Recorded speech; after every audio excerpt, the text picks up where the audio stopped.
Hey guys, Will here. I wanted to make a video about doing a cross-country trip. Now, I mentioned this in my intro video, but last summer I did a cross-country trip with a bunch of friends, and it was one of the best things I've ever done in my whole life.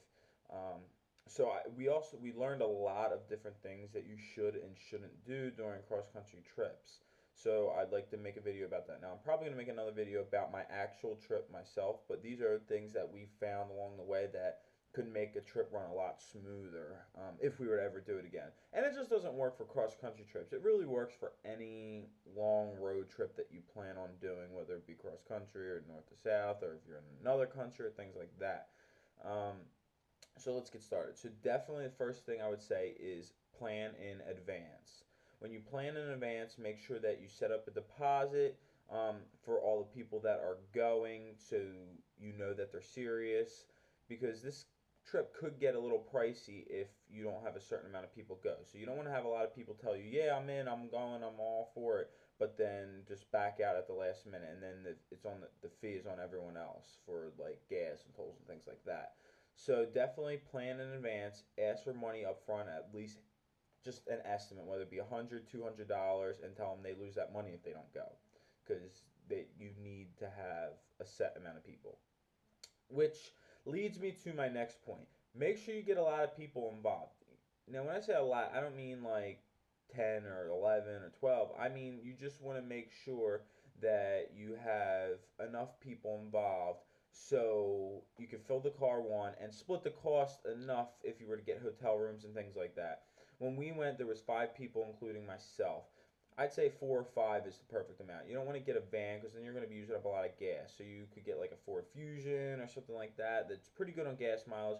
We had a Mitsubishi Lancer, which wasn't the best car, but it actually did really good on miles. Got like 36 miles to the gallon, but it it definitely was tight. So like I said, 4 to 5 people. That way you can split the costs up pretty nicely. Um, Also, next, I would definitely rent a car. You don't want to put, if you're, especially if you're doing cross country, you don't want to put a lot of miles on your personal car, especially over 6,000 miles if you're doing cross country.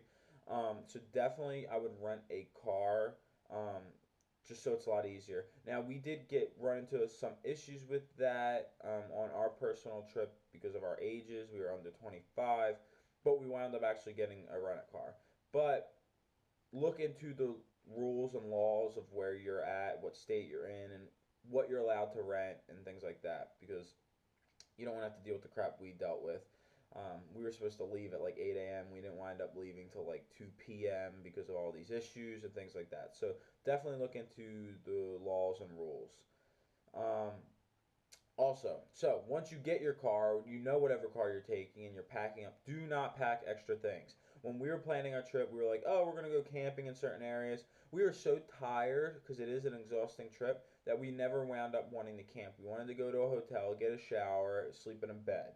So, or motel. So definitely plan exactly what you need. Think ahead. Say, are we really going to go camping? Because then in our car now we had 2 extra tents, 2 sleeping bags extra, things like that that we didn't need, and it just took up space.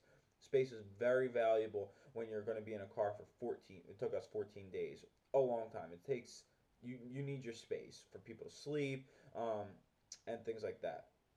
Also, another reason why you need your space is say you want to get souvenirs along the way. Where are you going to put those souvenirs if your car is packed to the gills as you're leaving? That's one thing I found because I wanted to get souvenirs and I was driving a lot of it. So I had to put my own souvenirs on the floor underneath my legs while I was driving. Now, you might think that's dangerous, but I had it in cruise control as well. And when you're on the free highway, it's not that bad. But definitely keep in mind that you're going to want to add stuff to the car, and you will be taking some away, like trash and things like that, but it won't be much.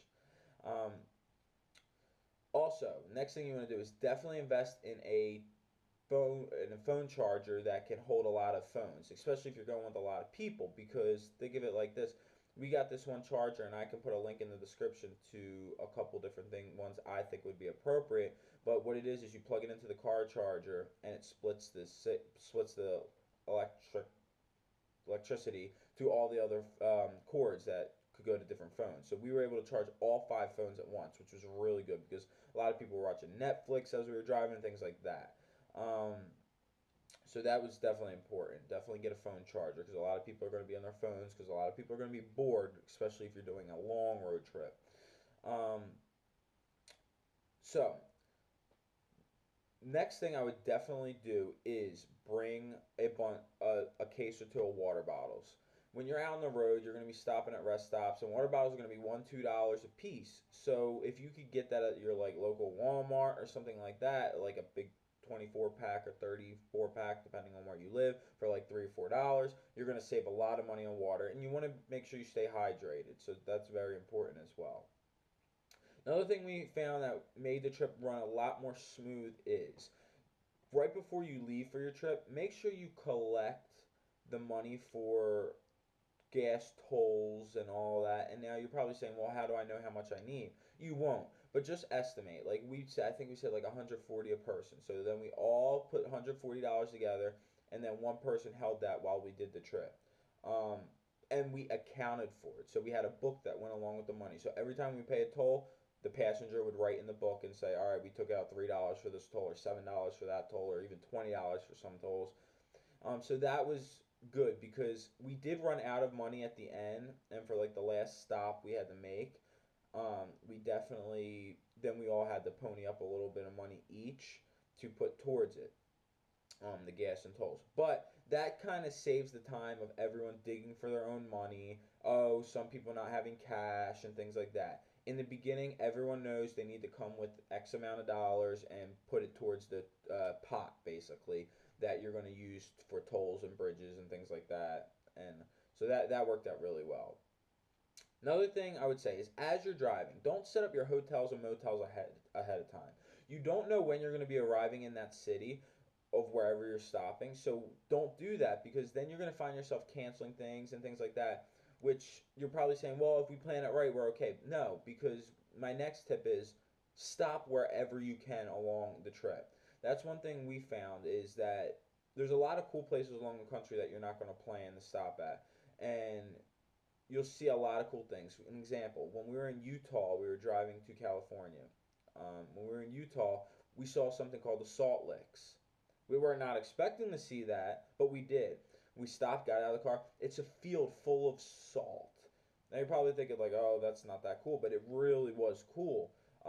You don't see that anywhere. It used to be like a big lake or something that dried up and things like that, and it was just all salt in the field. We stopped there and like kind of like chilled for a little bit and relaxed for about an hour. That was fun. Another thing was another spot in Utah where we saw this sidecar, like this guy selling beef jerky and elk jerky and things like that. So we stopped and we're talking with him a little bit. Another really cool place that we stopped on the trip was Arches National Park. We weren't planning on it. We just saw on the map that we were near it, and we're like, you know what, let's stop. And that took up 4 hours in itself. So that pushed the trip back a lot. So definitely don't plan hotels ahead of time. Not smart.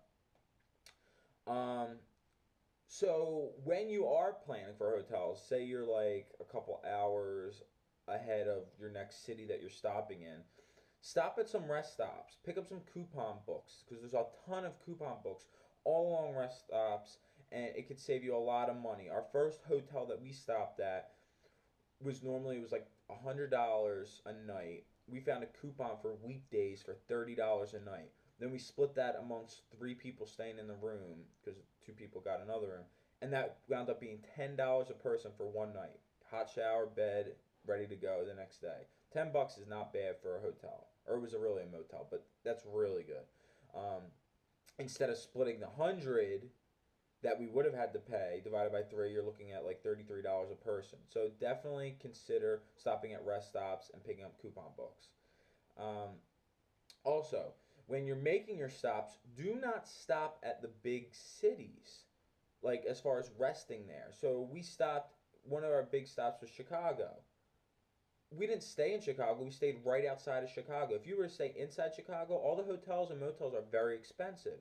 But if you stay right outside the city, 10, 15 miles, maybe even 20 miles, right before you're about to go there, stay at that hotel the night before, something like that, or motel, and then drive there the next morning. It's only going to be a 15-20 minute drive, so it's not that bad. And then you're in Chicago or whatever city you're going to.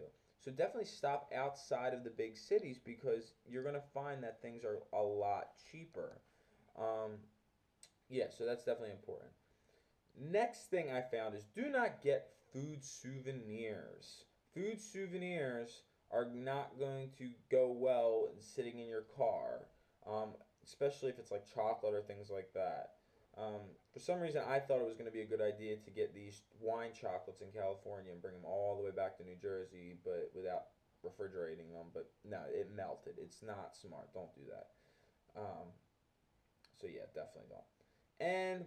And my last tip actually is take advantage of national parks and things like that you can see. You'd be really surprised how beautiful this country is if you haven't seen it already.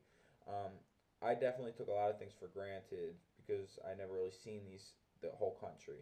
And just stopping in like Denver, Colorado, and seeing the mountains and things like that definitely humbled me a little bit to how big this country and how beautiful this country actually is. Um, and these national parks are really cool because they normally just charge a fee per car, not per person. So it might be like a $20 per car fee. So we just used our little pot that we put together for gas and tolls and just used that because everyone put their money in towards that. So yeah, definitely take advantage of all the national parks you can see. Um, so those are all the tips I have for doing a cross country or big road trip. If you have any questions, please leave it in the comments below. I will be sure to get back to you. And as always, please subscribe. Have a nice day.